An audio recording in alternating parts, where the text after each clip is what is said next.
It's very interesting to try to read St. Paul, who in his letters is solving problems that arose after he left those communities.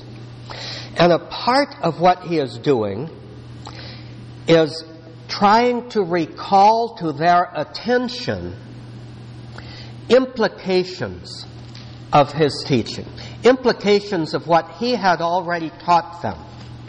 So, where we find teaching here in the letters of St. Paul is what he is trying to remind the people that he's writing to of what he has already taught them, and trying to remind them of its implications.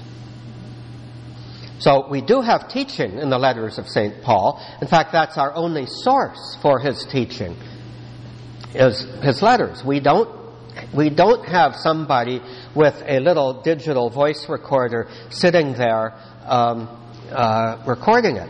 Or if somebody was sitting there with a little voice recorder, it's been lost. It's still buried somewhere in the sands of Egypt or somewhere. So we really don't have his teaching.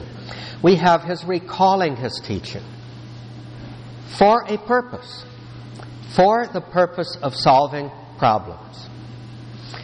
Now, why do I say that is important? Because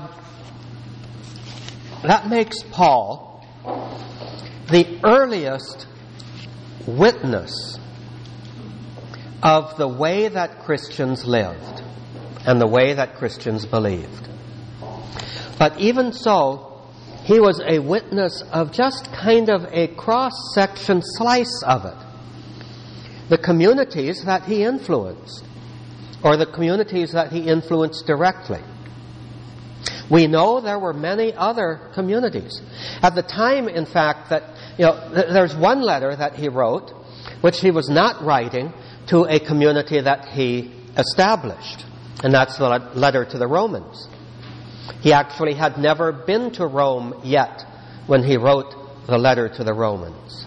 Why did he write the letter to the Romans? Because they had some misgivings about him, and he wanted to smooth over some of those misgivings, hopefully. There are those who don't think he was too successful there, but that's another question.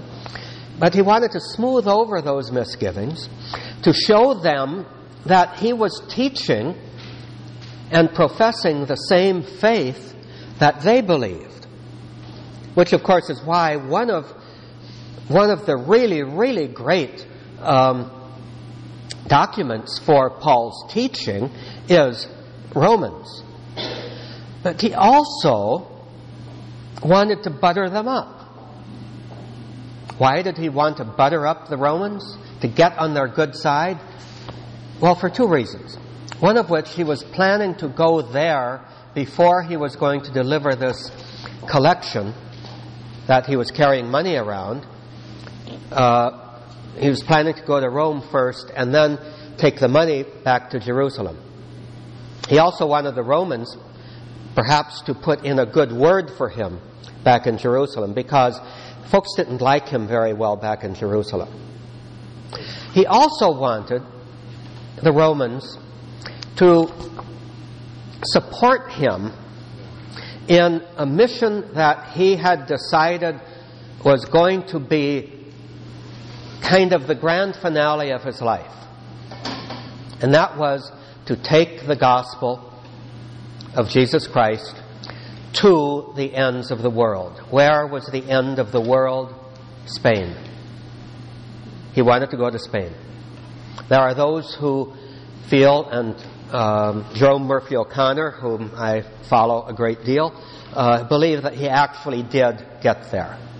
But there are some possible hints to it, but you have to have a fairly, flexible account of his last years.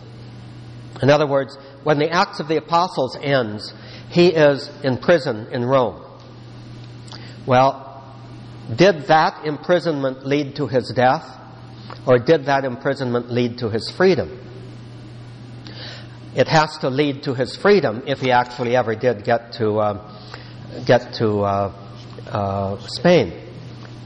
Murphy O'Connor believes that the second letter to Timothy was written a number of years after that Roman imprisonment, when he was a very despirited, kind of alienated, frustrated man, knowing that his end was near. And you can read a lot of that in second letter to Timothy. They've all abandoned me. Nobody took my place. Nobody supported me. He feels very, very alone. He feels very alienated. Now, Murphy O'Connor thinks that is after a very unsuccessful trip to Spain. And then he tried to retrace some of his steps. Ended up possibly in Ephesus, having written to Timothy, who was Bishop of Ephesus. And nobody seemed to be accepting him anymore. So he went back to Rome to be martyred. That's Murphy O'Connor's reconstruction. What I didn't realize until actually this past week, when I pretty much finished looking at the Gospels and started saying, can I discover and put down a few references to Paul's treatment of the cross of Jesus, of the crucifixion of Jesus? And I was expecting that to be less than a page. Well, as you can see, it turns out to be a little more than 2 full pages. And